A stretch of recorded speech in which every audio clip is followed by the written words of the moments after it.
Today, we're going to talk about neurodivergence, millennials, and what that has to do with Pluto.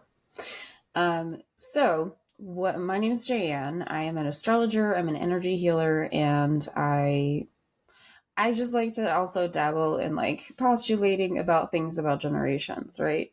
Because a lot of this stuff we don't really know, but there's a way for us to sort of make sense of it all. But so the first thing we have to do before we talk about Pluto and millennials and neurodivergence is we have to talk about why astrology even exists. And yes, it's like 4 a.m. and I woke up in the middle of the night and I was like, I have to tell you this right now.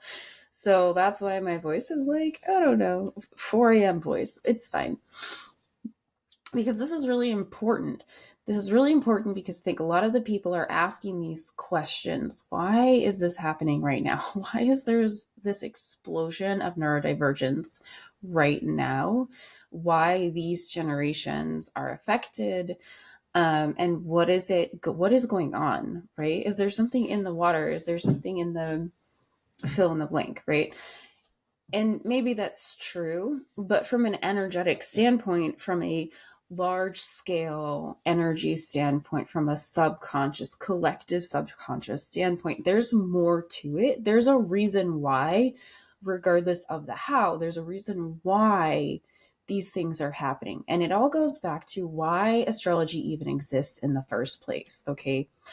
Astrology is created by humans. Okay, it is something that has been going on for thousands of years. We've always looked up at the stars and gone, oh, this, let me tell this story. Let me tell that story. Let me tell this story. And it is not a new technology. The reason astrology even exists is because humans give it meaning.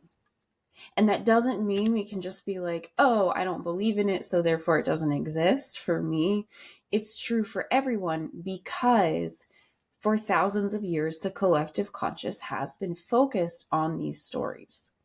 Now, Western astrology is going to be more prominent because Western culture is like taking over the earth right now, right?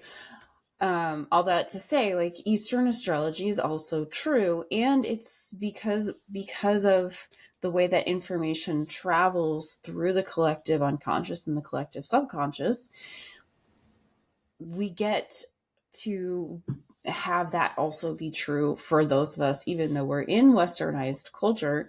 That also is true for us now that we have interacted with it. Okay, so there's first of all, having looked up at the stars for thousands of years, there's a building that happened. There's a building of that reality. There's a building of that collective unconscious story. And we have a connection point that everyone can look up. Everyone looks up and sees the same night sky, right? Yes, if you're in certain parts of the world, you see different things, but overall, everyone sees the same night sky. So for thousands of years, humans have looked up and pointed, hey, this is this. Hey, that is that. You can see with your own eyes, depending on the time of year, Venus, Mercury, definitely Mars, right? You can see the moon, you can see the sun, you know what an eclipse feels like, looks like. And so for thousands of years, people have looked up and gone, this is this, and that is that. And this collective unconscious story has woven itself.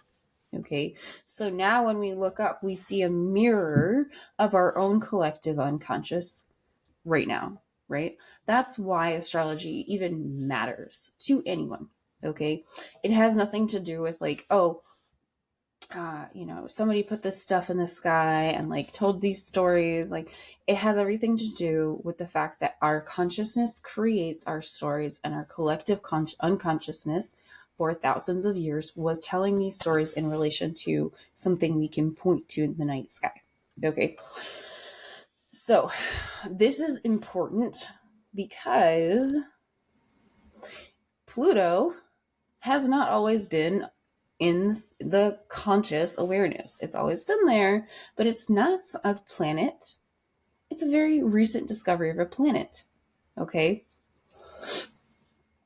Before Pluto came on the scene, astrology was very deterministic. Astrology was, oh, you have this sign in this house with these planets, therefore your life is going to look like X, Y, and Z. Okay. It wasn't until Pluto comes on the scene that we can even consider the idea that astrology is a path to evolution, okay, is a path to personal transformation. Because why? Pluto governs personal transformation. Pluto governs psychology. Pluto is like, so all of the planets and luminaries are sort of like high powered lenses, okay? And their lenses in a specific frequency. Until this point, the idea of transformation, right? Scorpio still existed. So Scorpio is the sign of dramatic transformation, the snake shedding its skin, the phoenix coming out of the fire, right? Those kinds of things were only told in the context of war, right? Because before Pluto even existed, guess who ruled Scorpio? Is Mars. And yes, Scorpio is scary because it has this aspect, this undercurrent of war. Okay, so Pluto doesn't exist. We think of transformation as war, death, and destruction. Okay, and it's not until Pluto comes on the scene that we can even think of a gentler type of transformation. Okay, and the funny thing is, when you say Pluto, people are normally like, oh, that's the scary planet. But you have to recognize that Pluto transformations are way gentler than Mars transformations, right? Mars is the god of war. So if you're going to take that high-powered lens of Mars and say, okay, transformation is ruled by Mars, you're going to go, oh, yeah, so it's transformation is about war and disease and death and destruction. But if you have this high-powered lens of Pluto, which is also destruction, but it's transformative destruction, there is a rebirth that happens. And with the advent of Pluto coming on the scene, only in the 30s, the 1930s, okay, with the advent of Pluto coming on the scene, that's when we can start to look at more the newness that comes with transformation, the calm after the storm, the rebirth after the fire. And it's only with Pluto in existence of our collective subconscious that we can start to have that conversation. And the funny thing is, to me, like, oh, Pluto's a planet, Pluto's not a planet. Like, that is also quintessential Pluto stuff because it's like the unseen things are coming to light. Like, that's what Pluto is all about, allowing that transformation and evolution and things that have been lurking under the surface for a long time coming into reality, coming into our conscious awareness. Okay. That's why even the caring about us psychology or caring about what goes on with us emotionally, mentally, psychologically, no one actually cared about that stuff until Pluto comes on the scene in the 1930s. Now, of course, they're doing some weird stuff to sort of like figure it out. But it was not until the 1930s or around that time that we even like gave a crap about psychology. So, but what does this have to do with neurodivergence? What does this have to do with millennials? So from 1984 until I think it's like 1997. I'm sorry, don't quote me. It's 4 a.m. I forget when Pluto left Scorpio. But during the main generational time of millennials, and people on either side of this Plutonian shift don't really identify with millennials, right? The truest, like, millennials really feel like they're millennials, which no one feels like a millennial either. That's also kind of weird too. But are the ones who have Pluto in Scorpio. Okay. So when Pluto went into Scorpio in the early 80s and then left Scorpio in the mid to late 90s, this is the generation I'm talking about. Before that, Pluto was in Taurus. Okay.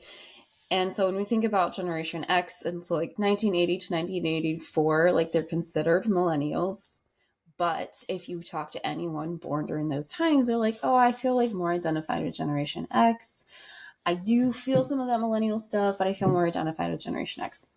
Um, and I just think that it's hilarious because socially they're millennials, right? 1980 to 2000 are considered the socially millennials, but that subset who have like turned the corner of 1980 but did not turn the Plutonian shift into Scorpio corner, they're like, oh no, I feel more like Generation X, or I feel like a Zennial with an X in the front, right? Whatever it is. Anyhow, that's not really what I'm talking about, but Pluto in Scorpio happened from the early to mid 80s into the mid to late 90s. And these are the kids who were most commonly starting to be diagnosed for ADHD and autism. Okay. Autism, not so much, right? Autism was very much a later thing, but there were definitely some underpinnings of like, what is this? There's a lot of people that I've talked to where like doctors are like, no, this isn't autism, right? Who were born during these years. And doctors are like, oh no, it's not autism. It's whatever. It's not. Come to find out now, because there's more awareness around autism, all those people who should have been given services and treatment for autism weren't because there was just like no awareness. So anyhow, we're just going to go with neurodivergence in general, but how many people do you know were diagnosed with ADHD in the 90s and the early 2000s? A lot. But before that, zero, right? Is an explosion. And these are the kids born under a Plutonian Scorpio. So Pluto was in Scorpio during these times. Scorpio is the same definition as Pluto, and Scorpio really does dive into psychology, dives into these subtle nuances of what's going on in the brain, because we have this powerful neuroplasticity. Okay. So this transformative aspect has to start with psychology. It has to start with the brain. It has to start with those things, because the reason why transformation is so shocking to the system, the reason why transformation is so jarring and like, is because we have brain patterns that have told us for however long, told us otherwise. Okay, so those brain patterns have been telling us otherwise, like, this is the truth, this is the truth, this is the only truth. And when we have a new piece of information, or we have some aspect that doesn't follow our brain pattern but is undeniably true, we have an existential crisis. Okay, so what better planet to actually show us that lens, right, than Pluto in Scorpio? So Pluto, the lens of total transformation, of psychology, of things coming to light, in the sign of total transformation, of psychology, of things coming to light. We're going to have a brain thing happening. It's going to happen. It's just going to happen. So, and we're going to become aware of this, because we are aware now that Pluto exists. Once again, it's not about this conscious awareness that like, oh, I see Pluto, therefore I'm going to have some brain stuff and I'm going to know that I have some brain stuff going on. No, that has nothing to do with it. What it has to do with is how these things affect our collective subconscious when we're consciously aware of stuff, right? And to give you an example, like, there's stuff you don't know that you don't know. But then once you know it, you can't unsee it, right? That's That's so Plutonian, first of all. And second of all, that's just how life works too. So that's what's happening with Pluto. That's what's been going on for the last 100 years or so since Pluto showed up in our collective consciousness, right? Pluto's always playing in the background. We just didn't become aware of this personal transformation opportunity that we have all the time. And I want to say this for people who are, sort of aware of astrology and have been like paying attention to, oh, Pluto's going into, this is like more of an aside than anything, but Pluto just went into permanently, because it's been dancing back and forth, but Pluto just permanently went into Aquarius. And I think a lot of astrologers are going back 250 years, and they're like, oh, this is the last time Pluto was in Aquarius, and this is what happened. What we need to be very clear about is that happened in the context of a world where there was no awareness of Pluto. So every single sign Pluto goes through now is going to be a different Pluto than it's ever been. Okay. There was also talk previously about, Pluto's America's Pluto return, right? So when a planet goes back to its original location at a significant time, it's called a Pluto return. Any planet, it's called that planetary return. So the most famous planetary return is the Saturn return, right? That happens about 30 years old. And people are like, oh my God, my Saturn return was like crazy, right? Because Saturn is going around the circle and goes back to the exact location where it was when you were born. Well, Pluto has a 200 and some odd year cycle, right? So that's not going to happen in any person's lifetime, but it happens for countries. And when it happened for America in 2022, a lot of astrologers I know were like, oh my gosh, things are going to go crazy, blah, blah, blah. And they're like, because they're trying to predict, because again, we want to use astrology to sort of predict energies and sort of like figure out what is going on with the world and make sense of things in the world.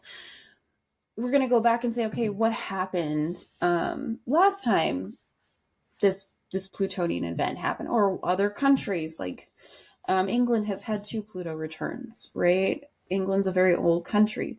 Most countries don't make it through a Pluto return, not even one, and England has made it through 2. But guess what? England has transformed a lot, right? And so a lot of astrologers I knew were going back and looking at, okay, well, what happened with England? What happened with Rome, right? Rome had a Pluto return, and then 12 years later, Rome fell, right?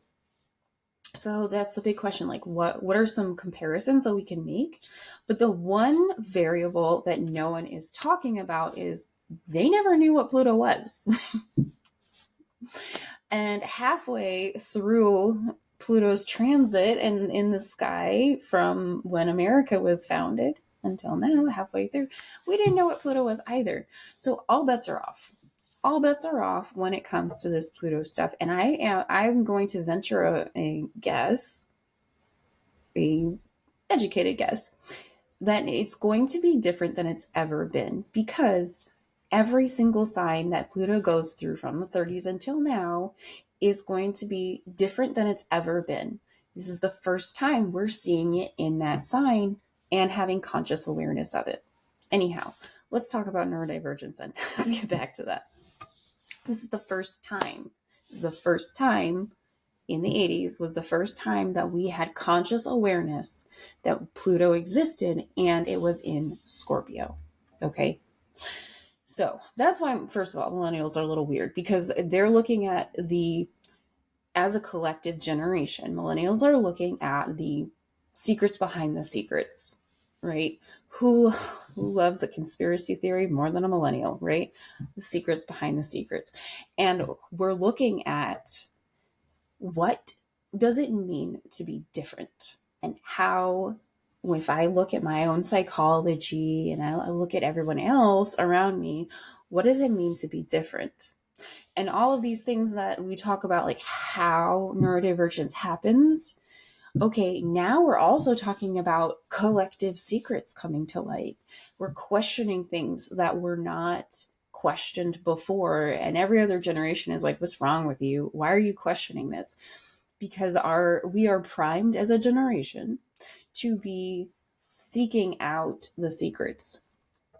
And yes, there have been plenty of kids, diagnosed with neurodivergent things since Pluto left Scorpio. Pluto left Scorpio in the late 90s, and he's gone through 2 other signs since then. Now we're in a 3rd sign since that time. But the impact of that significant time frame is it's just showing like this is now normal, right? Back then it wasn't that normal. It wasn't all that, like, it was super common to be diagnosed with ADHD, but then it started to be this question of like, well, are we just like a bad parent and and you want to diagnose your kid because you're a bad parent? Like, maybe that's really what's going on, like that was part of the rhetoric when all these kids were getting diagnosed with ADHD.